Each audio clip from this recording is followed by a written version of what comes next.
the parable of the sower out of Mark chapter 4. And I shared a story about how all around the city, churches are just reporting that they are full and people in overflow. And I mentioned that one church across in Krugersdorp that didn't have air coolers like we have. Isn't it a blessing to have these air coolers, those of you that are sitting next to them? And then someone came up after the service and just said, hey, I would love to pay for that church to get their air coolers. So we got to just bless them with the finances, and they were so excited. I don't know if they've got them today already, but just such a cool story of God stirring things in people's hearts and walking through in obedience. So now, hopefully, there's people sitting across in Krugersdorp enjoying some cool air during their morning service because of someone part of this community. And then Pete and I had the privilege to host Basics Week 1 on Monday night, and just a full room in the foyer as well. It's so encouraging just to see you guys coming out wanting to learn, to grapple more with faith. And don't be confused about the name Basics. It's not that simple. The things we talk about there, it's really the heart of apprenticeship to Jesus. It's not a marketing pitch about free church. It's really what we believe about what it means to follow Jesus and to deepen your faith, to get the soil of your heart soft. So I'd encourage you, if you haven't been to Connect Dinner, get there at the end of this month and then into Basics when we do the next one, and really believing that it's going to be transformation in your life. Because this is the prayer of our hearts for you, is that the Holy Spirit would get to work in your hearts, to soften the soil of your hearts and to make you a little more like Jesus every day. And it's our deepest desire that you, the people of God, and those who follow Jesus, would be transformed into the likeness of Jesus. We don't want to just get people from the city into the church, but really get Jesus into the people in the church and the people in the church into the city to bring about transformation. We sing about revival. We're believing for it. We're trusting. Where does it begin? Well, it begins in your heart, and with a willingness to fall at the feet of Jesus and say, would you come, Holy Spirit, and allow the kingdom to grow inside my heart. So that's what we're praying for and trusting and believing. And today we continue our journey through Mark chapter 5. I've got to say, I don't know about you, if you're tracking with us on this journey, if you're just joining us, all you have to do is begin at Mark 1 and read, and you'll catch up. We're just taking one chapter a week and reading slowly through the stories and allowing ourselves to be immersed in them, to imagine some creative license, talking about it and discussing some of the things that are catching our attention. And I've loved the conversation around it. Some people are sending messages.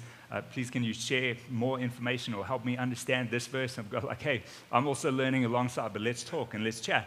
So we sit as a staff team and we dig into it and we see things we haven't seen before. This week in our life group around our table as we ate together, we had a conversation off the back of last Sunday's message. And I've been blown away at how many people have said, wow, last Sunday's message, that thing about the 4 types of soil. If you weren't here, we had 4 types. There was the pathway, the rocky soil, and then we had the hard soil, and then the rocky soil, which represents like an immature faith. And then we had the one that was cluttered with the thorns and the weeds everywhere. It's just like the overwhelm of life. And then the accepting andile, the amazing soil, the end that everyone wants to go. And here's the thing, what I've realized is if you're going, hey, I'm like that, this is my heart, it's just soft soil, it's probably more like you this one in the beginning. Some work to do with a little bit of pride in your heart. But people have just said, wow, it really spoke to me. And even in our life group conversation, we're like, whoa, it really spoke to me. So we said this week, so that's amazing. But now what? I mean, it's cool that something spoke to you, right? But if you don't do anything about it, then you're just like that soil in the beginning, which is a hard heart where the seed lands and it's there for a while and then gets taken away. So imagine how tragic it would be for you to come to church week after week after week after week and see no transformation in your life. And like the goal is that we start to look a little more like Jesus. Not just here on a Sunday morning, but in your boardrooms, in the schools that you go to, the colleges. This is the goal of formation, is that we are shaped to become more like Jesus. So we had a great conversation there, just a moment of vulnerability where those around the table just identified and said, hey, I feel like, and it takes courage to go, I actually feel like my heart is the hard heart. And I've got unforgiveness that I need to let go of. Or I've got anger against God and I need to release that. And someone else said, well, my heart feels like the one that's cluttered. It's just my life at the moment is I'm battling to make space for God in my life. I get up in the morning and I'm just busy, go. And we had a great conversation and said to each other, okay, well, what's the one thing that you're going to do and what you're going to do and what you're going to do? So when we come back next week, then we'll say, well, how did it go with the decisions that you made? Because that's like taking a fork and breaking open the soil of our hearts to allow the seeds of the kingdom to get in. And so I just want to encourage you, if you're in a life group, to keep leaning in, be vulnerable.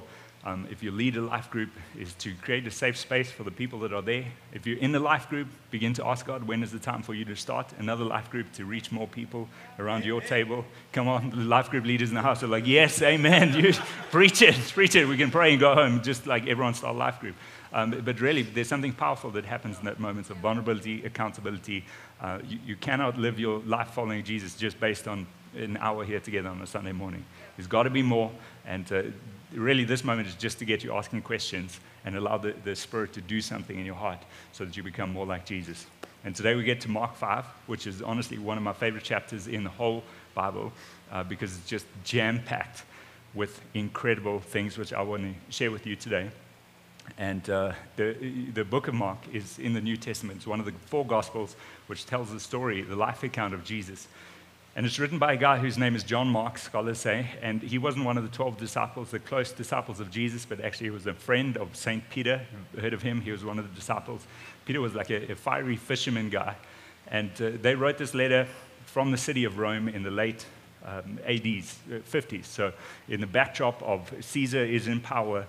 And I think the conversation that they were having would have been around how important the things are that they were talking about, how necessary it was to write them down for others to be able to read, simply because Jesus had changed their lives so much that they thought this is important enough to make sure we get down, we get right so that other people can read that. And I'm so grateful that they did that because we have what they wrote down in our Bibles today, all printed and bound, and all the stories are there because of a conversation that happened with them way back, like nearly a little over 2,000 years ago, where they sat.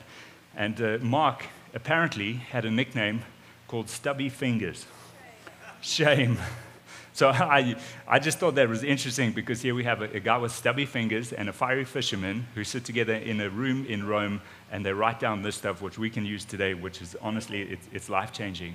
And I imagine their conversation, so go with me on this. I imagine their conversation would have gone something like this. So Stubby Fingers is sitting down at his desk with his paper and his quill, if you will, and he's ready to go. And so Peter, tell me again about that day. You know, the one where everything happened, those crazy, like 36 hours where you guys, I know you've told me the story before, but would you just tell it again? Because I think this is super important that we get this down because this is going to change people's lives. And I imagine Peter stood up and he would have said, well, John Mark, this is how it began. Mark chapter 4 in our Bibles.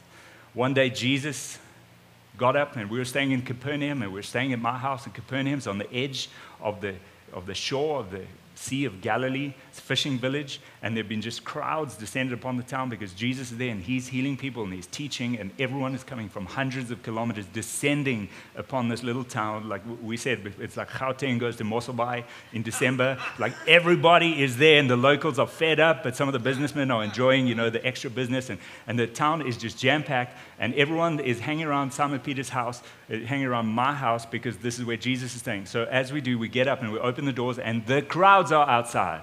And we're like, oh my goodness, could they just give us a break? We are so tired of all these people just clamoring for Jesus. So we look at Jesus like with desperation in our eyes, like, Jesus, do we have to deal with these people again? And this day, Jesus said something different. He said, well, would you get me a boat? And immediately we thought, we're going on a fishing trip. We're going to escape the crowds. This is going to be brilliant. So I was like, yes, I'll get my boat ready. I ran down to the shore, I prepared the boat, and I called the disciples and Jesus, and they came, pushed their way through the crowd and got into the boat. And some other people that had boats got in their boats as well. And we thought, well, where are we going, Jesus? Are we going fishing? We're going to catch some fish today. And Jesus turned to us and he said, no, just push the boat out a little bit in front of the hillside so that I can stand in the boat and teach more people. So they can all sit on the hillside, and we're just going to sit in the boat, and I'll teach the people. So we put like some fishing net up, and we had some shade underneath, and we're sitting there, and we're listening to Jesus teach his people. And he begins to tell them parables, and he tells them this story about the sower who goes out and he sows seed. And really, his point is about the conditions of the heart. And as we're hearing this, it's starting to speak to us, and we're listening, and we didn't really understand. So we asked you, could you help us understand this parable that you're talking about, Jesus? And Jesus sat down, and he told us in the boat what was happening, and then he stood up again, and he proclaimed, like, the kingdom of heaven is like a lamp that's not put on a stand, but it should be seen by everyone.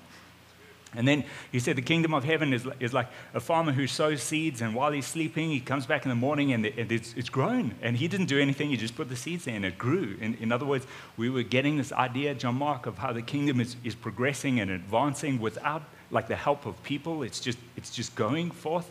And then he spoke about how the kingdom is like a mustard seed, the smallest seed, and it's put down and then it springs up and becomes this big tree in the garden. And Jesus is teaching the people, and people are drinking it in, and the sun is getting higher in the sky, and eventually the sun is starting to get low in the sky, and we're hungry and we're tired, and we've been on the boat, on the water all day, and the crowds are just there, and Jesus is still going. Like, how much grit does this guy have?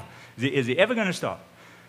Jesus, like, supper time, can we go get something to eat? And Jesus looked at us, and then he said, well, let's go to the other side of the lake. We were like, what? Because Capernaum was on this side of Galilee, on the other side of the lake, this was the Gentile side. So there was an area called the Gerasenes, and there were the Decapolis, is 10 cities, and they had founded out. You guys remember Alexander the Great? He had founded these cities, and the Roman Empire had later come in and instituted all their cultures and belief systems into these cities. And John Mark, like as good Jewish boys, there was no reason for us to trek across the lake to go to the other side, to go to, like, we'd never been there.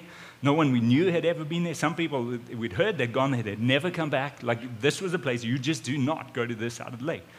And to give you an idea of the distance, if you stand at Capernaum, John Mark, I don't know if you've been there, but you can see the other side on a clear day.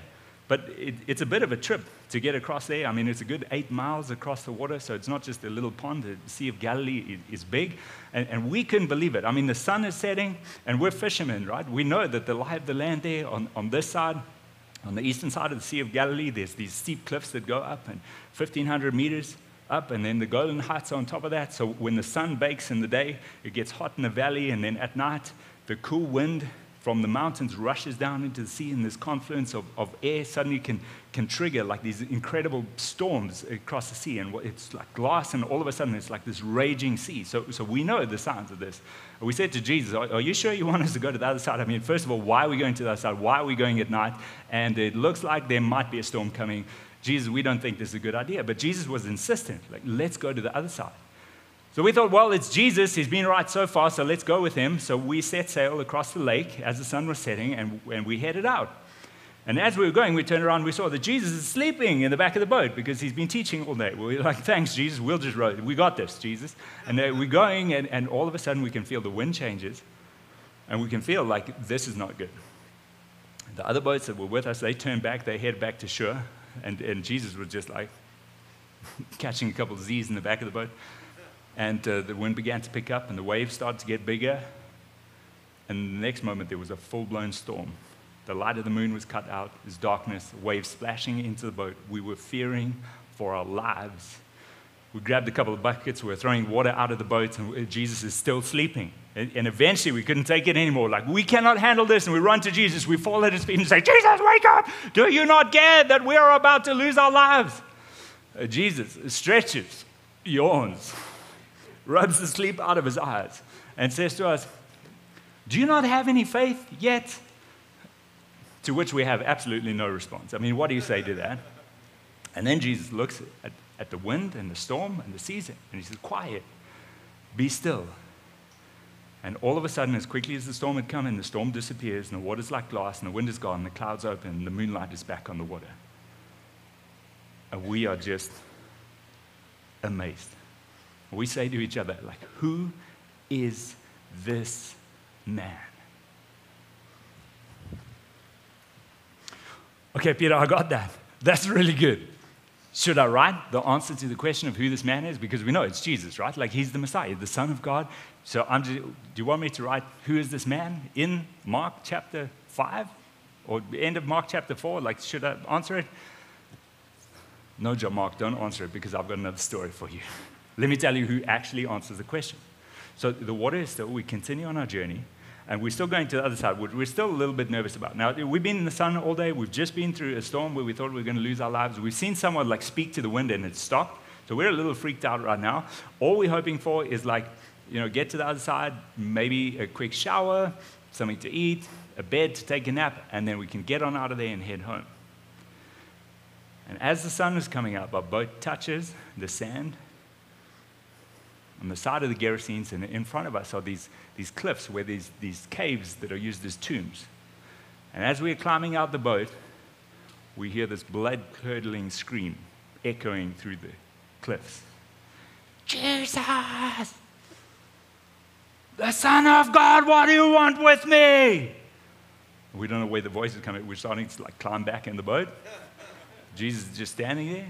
And the next thing, this apparition comes flying out of the caves.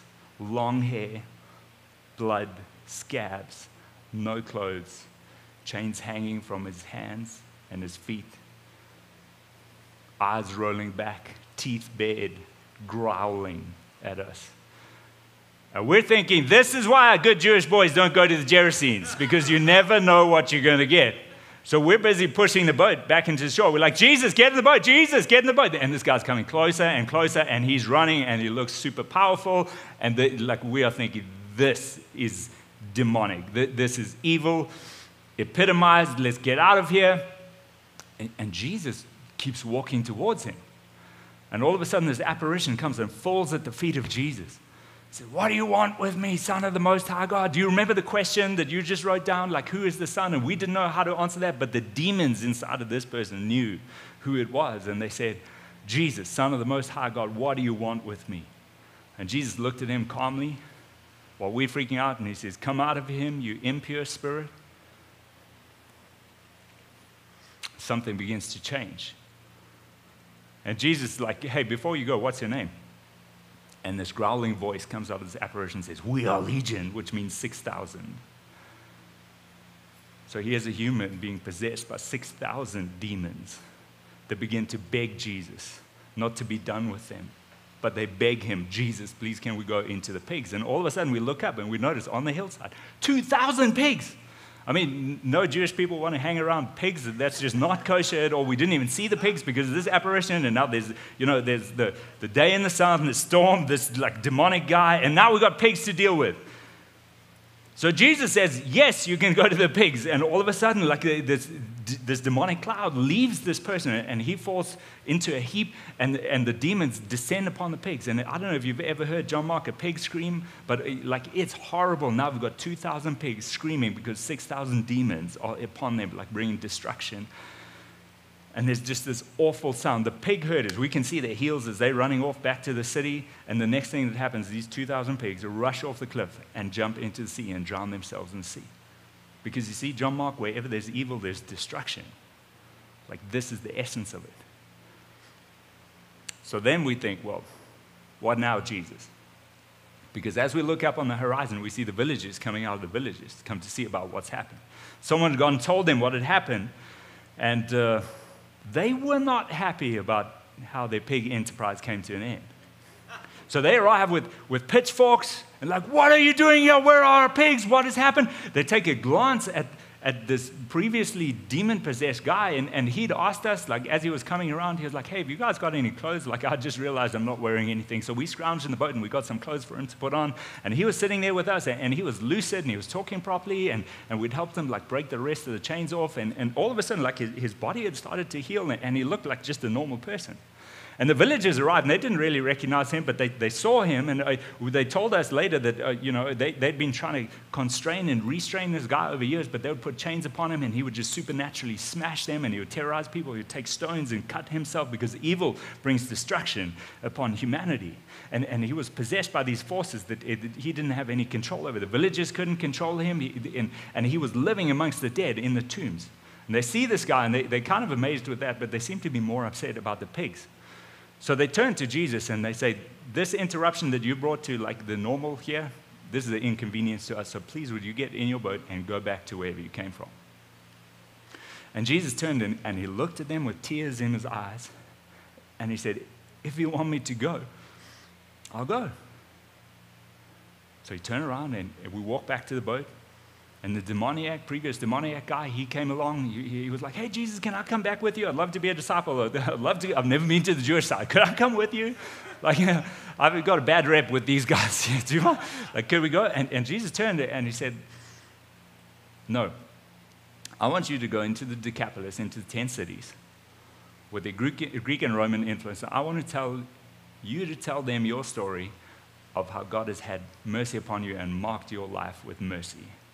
And you go and tell them what God has done for you.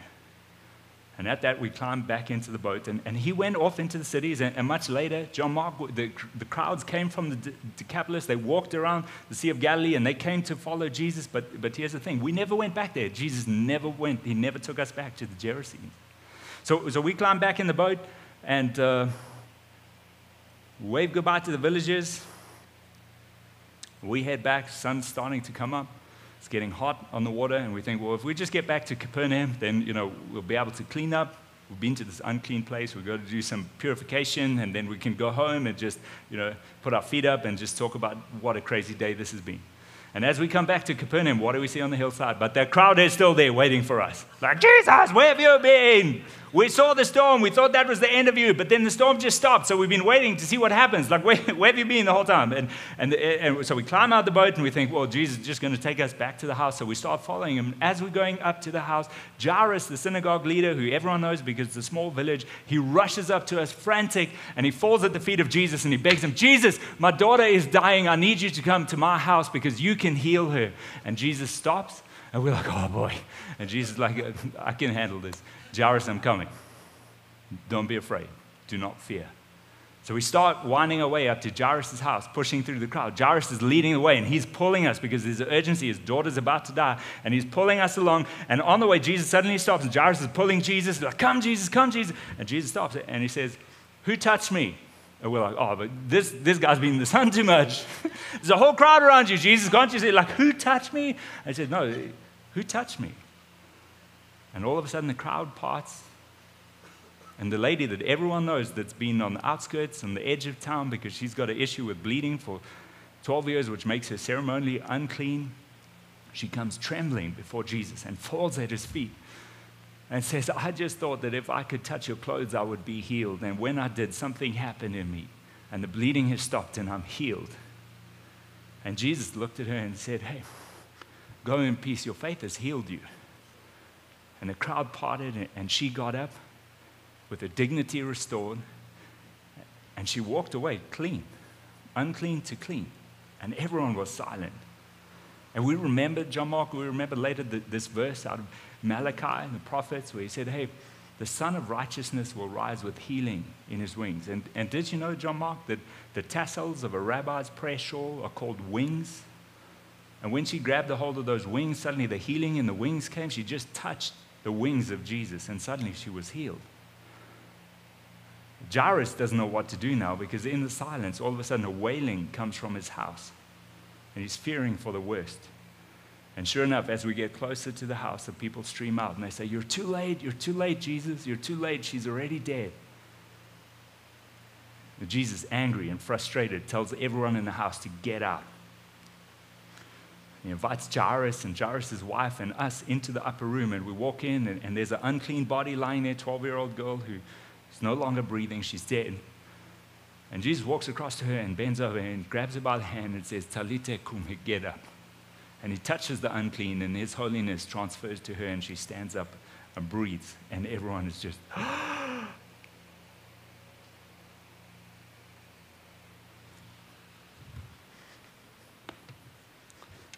wow, Peter, that's quite a day. I don't know if I've got capacity for much more right now, so could we just leave it there and take a break, and we'll pick up Mark 6 maybe next week. Could you imagine being one of the disciples? I mean, you spend the whole day in the boat with Jesus, hearing him teaching these profound truths. Then he says this crazy thing, like, let's go from the Jewish side to the Gentile side, where none of you have ever been before. Like, why would you do that? So we go, we do what he says, and then the storm comes. He's asleep. We wake him up. He calms the storm. We think, okay, that's enough for today. We get to the shore. A demoniac runs out of the caves. Jesus casts 6,000 demons out of him into a herd of pigs. The villagers are upset. The pigs drown themselves. They tell us to get lost, get out of there. This guy wants to come with. Jesus sends them back into the 10 cities. We get back in the boat. We think, okay, that's enough for today. And we get there, and suddenly Jairus comes. Like, hey, my daughter needs healing. And on the way, this lady with the issue of blood for 12 years, she comes out, and she grabs Jesus' prayer shawl. She's healed. We go to Jairus' house. She's dead. He walks in. We walk out alive. Like, oh, my goodness, enough. But this is Jesus. This is who he is. Jesus is the one, this is what I love about this story. He's the one who has power over the forces of nature. And we miss this. We think this is just a story about Jesus talking to the storm and the waves. But did you know that all the way through the Old Testament, there's a thread of God being able to speak over raging waters and still them? In fact, you can do this as a homework exercise. You go and take the book of Psalms and read through there how many times it speaks about rivers, floods, surging waters, storms, and God's voice speaking over them. So what Jesus is doing for the disciples in this, he's not just saying, hey, let me show you my power over the storm. He's actually confirming everything that the Old Testament says about him to say, I am the one who speaks and who has power over the wind and waves. When you are troubled and you call out to me in distress, Psalm 107, verse 28 and 29, that speaks about the surging waters and how God's people call out to him. I mean, Psalm 107, 28 and 29 is literally speaking about Mark chapter 4 and 5 in the New Testament. So Jesus is standing in this place of authority showing, this is who I am. I'm the one who, all the pages, all the prophecies before, I am the one who has control. And it links back to this thread of God being able to separate the waters and bring his people into freedom. Like God is the one who has control and power over everything. He's powerful. This is Jesus. This is Jesus. And I love about Jesus is he doesn't just have power over the wind and the waves, but he has power over the demonic forces. I mean, this story brings to light that there's a reality, a spiritual reality that you and I face, and some of you have come face to face with that, with the forces of darkness. I mean, much of what we go through in life is not just the consequence of our unwise decisions. Some of it is. But some of it is because there's a spiritual opposition where the enemy wants nothing more to be able to get into your life and to bring about destruction and hurt and pain. Because you see, when the legion was in the human, he's making him cut himself. It's just evil. It's just destruction. The demons move from the person into the pigs. What do? They bring about destruction and death. That's what the essence of evil is. And this story is highlighting that Jesus has power over that, but there's a very real spiritual force, opposition that you and I come against when we follow Jesus. But we take hope and confidence because Jesus has power over that. And he doesn't just have power over the spiritual forces, but he has power over sickness and disease. He has power over death itself. And I love that Jesus is interruptible in this story.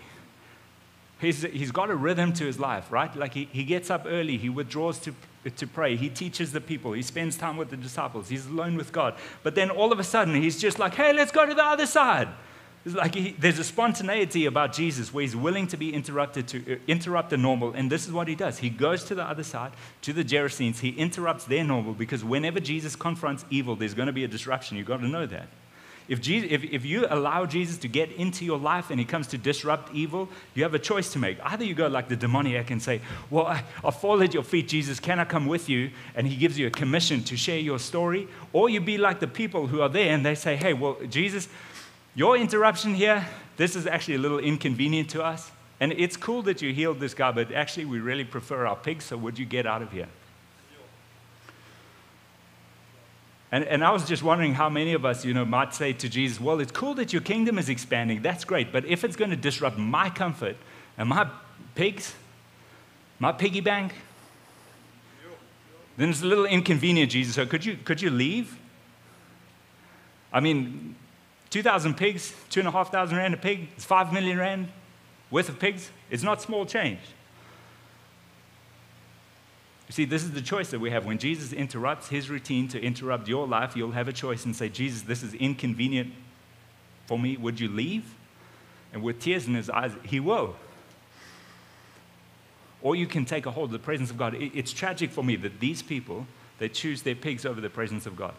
I mean, they would have seen the storm be still. They would have seen and heard this guy being healed. Like miracles are happening in front of their eyes, and they say, we don't want you, Jesus, get out of here. You're interrupting our lives. Please go. And he leaves and he never comes back. But there's a seed of hope in the demoniac story where people from the Decapolis hear and they come. But Jesus never returns to that area, to that place. I love that Jesus is not scared of the unclean. He leaves the Jewish side, goes across to the unclean side. He deals with the person possessed with a demon who's unclean. The pigs are in the story, that's unclean. He transfers his holiness to the unclean, and the unclean becomes clean.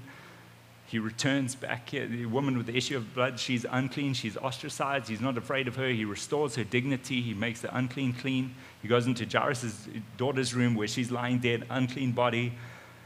I mean, the disciples would have had a tricky explanation to do after that. Like, are we now clean or unclean? Because ceremonially we've been around pigs, a dead body, someone who's sick, like all that. Like, what should we do next? But Jesus is not afraid. He's like, hey, he's not afraid of your unclean.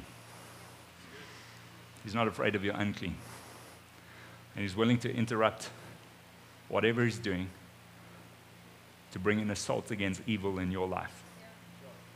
And some of you think that you're too unclean for Jesus. But he's the one who's willing to leave the shores of safety, sail through a storm, still the storm, get to the other side, deal with a demon to bring healing to you. So what do you make of Jesus?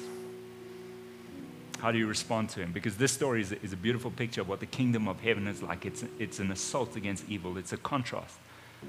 Where there's chaos, Jesus brings peace. Where there's destruction, Jesus restores. Where there's sickness, Jesus heals. Where there's death, Jesus brings life. It's a contrast of the domain of darkness and the kingdom of heaven. And he stands before us in these pages of scriptures, the Ancient of Days, and he invites us into the story. But you have the choice to make. You say, well, Jesus, your interruption to me is a little uncomfortable, so I want you to leave. And he will. Or you can choose to fall at his feet and say, Jesus, I need you. Jesus, I want to come with you. I want my life to be marked by mercy. You know, in the story, the demoniac, he falls at the feet of Jesus, and his life is marked by mercy. I imagine in the boat that the disciples fell at Jesus' feet to wake him up while they were panicking about the storm, and Jesus stills the storm, and their lives are marked by mercy. Jairus falls at the feet of Jesus, and his daughter's life is marked by mercy. The woman with the issue of the blood, she falls at the feet of Jesus, and her life is marked by mercy. The only people that don't fall at the feet of Jesus are the ones who say, your interruption here on our side of the lake is an inconvenience. Get out of here, Jesus. And there's no mercy mark upon their lives. So would you be someone whose life is marked by mercy? Is there a connection between falling at the feet of Jesus and receiving his mercy upon your life? So how do you respond? Well, this morning we've prepared communion tables for us. And this moment of communion is a beautiful celebration of what Jesus has done. We don't always do it here on a Sunday morning, but every week in our life groups, we have communion together. We break bread together around tables. So really what communion is, its essence, is people gathered together sharing a meal with Jesus at the center of conversation, remembering his victory over evil, celebrating the progress in our lives, looking forward to what is to come. And when we take this together here on a Sunday, these are just symbols of a bigger meal. So people often say, when are we going to do communion again? It was like every week in life groups, this is happening. Meals together, breaking bread, Jesus at the center of the conversation, celebrating his victory over evil. And every now and then we'll take a moment to do it together here on Sunday. So we're going to do that. And the bread is a picture of Jesus' body, which is given. And as we eat of that, it reminds us that there's a unity by the Holy Spirit that brings us into this kingdom story. And the juice that we drink is a picture of Jesus' blood that was poured out on the cross as he won the victory over evil for us. And as we drink of that, we remember that, hey, Jesus is not scared of my unclean, that he takes my unclean, he makes me clean, that he can break off the chains of addiction and brokenness, and he can bring healing and restoration. And I can be part of this story under the blood of the new covenant. It brings you into a family. But I want to invite you to prepare your hearts. If you want to break bread with us today, to be part of this communion moment, is to listen to these few invitations that I have for you and prepare your hearts. There's many of us in the room today and some watching online, listening to the podcast later, and all of us have different stories. And I just want to help you with some invitations to help you find yourself in the story that we've heard today. And the first one is, perhaps your invitation is you feel like a bystander to the story of Jesus and the kingdom story, and your decision today is just simply to say, Jesus, I want to know you and to fall at his feet. I want my life to be marked by your mercy. And I don't have all the answers yet, and I haven't got it all figured out, but I just know, Jesus, there's something happening in my heart that I want you. And maybe that's your decision today. Maybe for some of you, you feel like in a place of desperation. In the story we heard, there's many people that are desperate. The disciples in the boat, chaos raging outside. They're desperate for their lives. Jesus, don't you care? There's desperation, a cry of their hearts. They fall at the feet of Jesus. He stills the storm.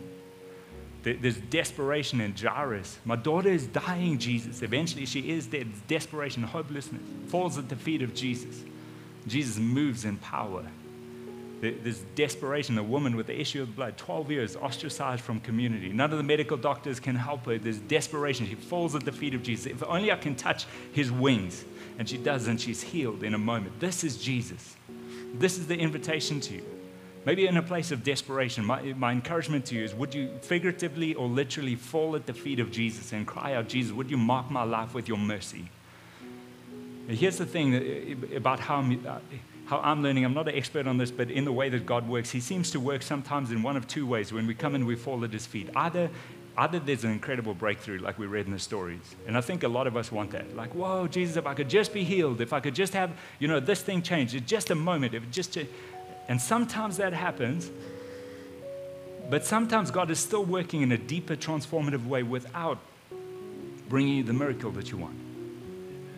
So sometimes we can be so focused on, God, would you do the miracle? Would you do the miracle?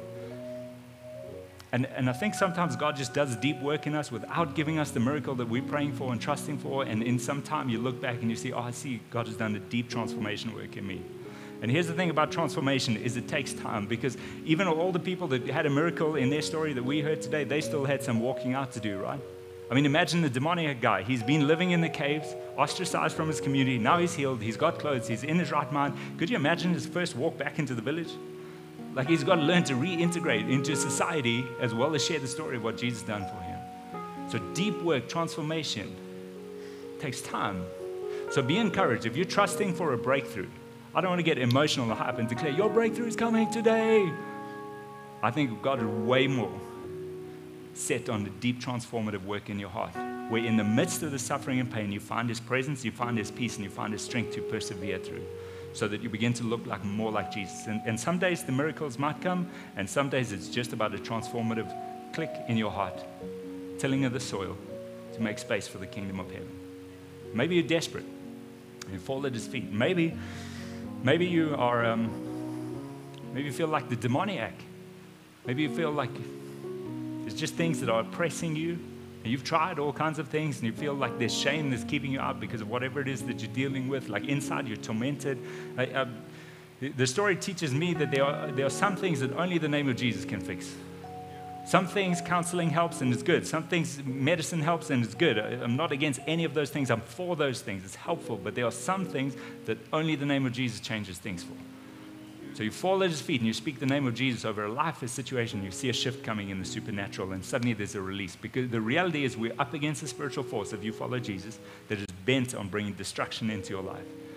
So you stand upon the name of Jesus and you declare, no more. Leave me alone, you impure spirit. Be gone. Go to the herd of pigs. Whenever Jesus confronts evil, it brings about disruption. Maybe last two invitations. Perhaps, and this one I really felt in this week like a burden in my heart for this, is I think sometimes we can get a little bit familiar with Jesus. And as I read this story, I was saying to Amy as I read through this week, this story for me, Mark chapter 5, I love it, but it makes me, hear what I say, it makes me terrified of Jesus. Think about it. If you were a disciple, what would you think of this guy? He speaks, have you ever shouted at a thunderstorm or yelled at the sea? Has it made any difference at all? And yet Jesus speaks a word and the elements obey him. Have you ever prayed for someone to be released from a spiritual force? Jesus, in one word, 6,000 demons out. Sickness gone by the touch of his clothes. Dead person back to life. That terrifies me. Because I think sometimes Jesus can become a little bit familiar to me, if I'm honest. Jesus, meek and mild. Jesus, let me say it this way. Jesus is not your mate. He's the king of the universe. He's a friend who sticks closer than a brother, yes, but hold in tension the fear and the reverence of the Ancient of Days who is king over everything. He loves us, yes, he has mercy for us. He has grace for you, he has compassion, but he is all-powerful. Let us not become too casual in our approach to Jesus and just go, oh yeah, Jesus, we're tight, me and Jesus, we're hanging. Yes, there's an element of truth as he opens the way to the Father, but he is mighty.